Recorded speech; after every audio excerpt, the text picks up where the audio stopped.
I thank you so very much. I have spoken in many places and to many people. I thought it was pretty much commonplace. I'll say you got me nervous.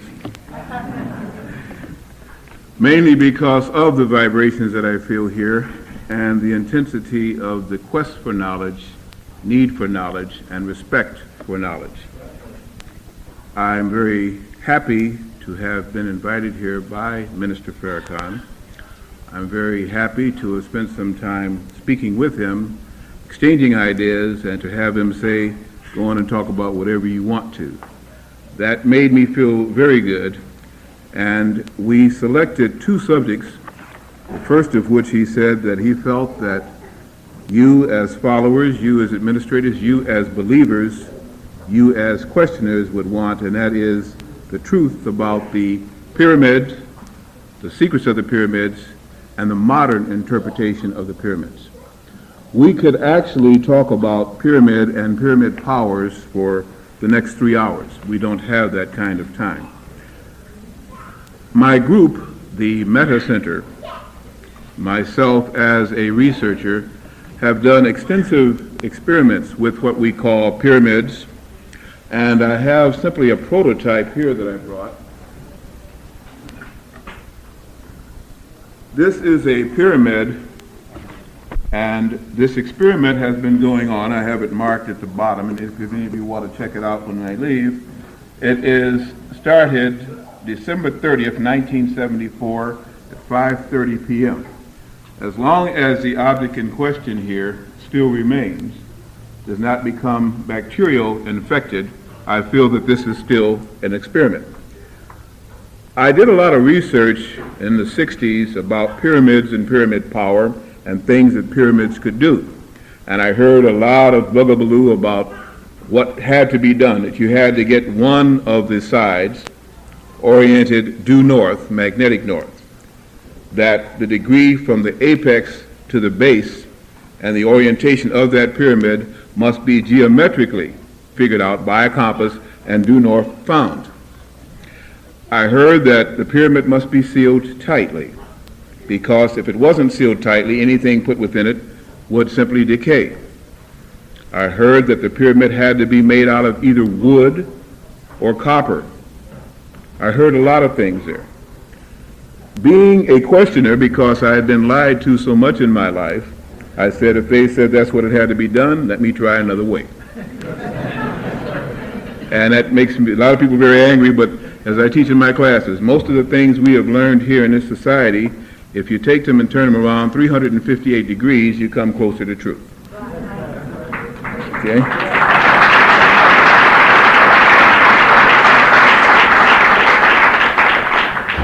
Based on that, we had this pyramid constructed, and this pyramid was made, so there can be no question about it, so it is not hermetically sealed, because it's made so it doesn't fit. The base is a 1/4 inch on two sides away, so air constantly flows through here. So it is not true that this experiment will not work unless it is sealed. Right? I've had this upside down in my car, didn't mean to. I did a lecture at Ohio State University, and it rained, and the water got into the trunk of the car. I went back there to get a raincoat. A couple of people were with me. I said, I don't believe this. The pyramid is soaked. Water was all inside. I figured that this particular experiment would now be no good. It was wet. What was interesting, when moisture got into this specimen, which by the way is a 1/4 of an apple, it began to puff up, looked like it was just cut, and even have this reddish hue become bright red. But then I knew that, well, since that had happened, that was the end of the experiment. That was at least, 78. So you'll say, again, that's some 10 years ago, 9 years ago. It went back, I put it back inside, the same thing goes on. We even made a copper top for it, as we were told maybe the ancient pyramid had a either gold or copper top. So we tried it with that. It does seem to enhance the energies found in this, but without it or not, it works. I had this one in blue because I was told that blue was a color of spirituality, that blue was a color of life force, and that colors impart energy. Whichever this goes on, We had cut this apple into four. I won't tell you about the one we just left out. Only the Creator, Allah, knows where that is. The other one, of course, was in a Petri dish, and I think it lasted, about a month. And then we had one in a beaker jar that lasted for 9 months, and then almost overnight it just went to pot. This one still goes on. So there's some type of energy working here that preserves this thing. It is dehydrated, and it's still there. Okay. I was going to bring a modular pyramid, as we make pyramids from all sizes all the way up to big ones. Modular simply meaning it has no filled-in sides. Each angle is just a strut, and it leads to a peak. And I have slept under that type of a pyramid for 7 months over my bed. We do other types of experiments with these kind of things.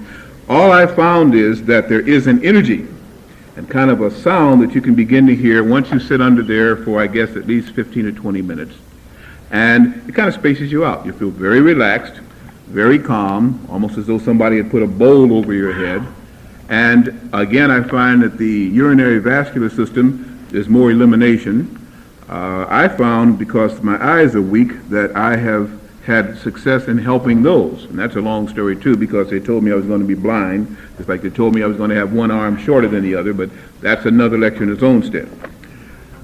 What I do is to find things that are stated one way and then start the research.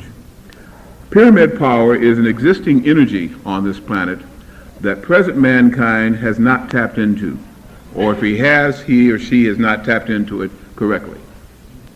It is a field of research wide open. That X force, or third force, is not electric, is not magnetic. It is a third force that is outside of the electromagnetic range and should bear a lot of experimentation. The closest force that seems to come to that is what they refer to as static electricity. That energy, of course, where like I'm standing on this carpet here, or you rub a cat's fur, and then you touch something, metal especially, pow, you can see that flash come. They call it kinetic or static electricity, kinetic energy. But whatever that energy is, it is free energy. And herein comes the problem. We deal on this planet through people whose technology and mechanistic tendencies has them to use what we call fossil fuel. Simply meaning, again, thank you, brother, that they want the dehydrated carcasses of animals, they want the dehydrating trees, carbon, whichever again, to go bad, and then they try to get energy from it in the form of what we call petroleum, gasoline. We understand that. But the point is, since these things are in a process of decay and they are, again, residue, they are things that are in a process of going bad. When you burn them, they leave an ash. And this carbon ash is detrimental to the human system. The whole thing in the Gulf of Sidra, the whole thing in the Mideast is about one concept overall. I should say power, maybe it's two. Power, but in the form of who controls the oil reserves of this planet.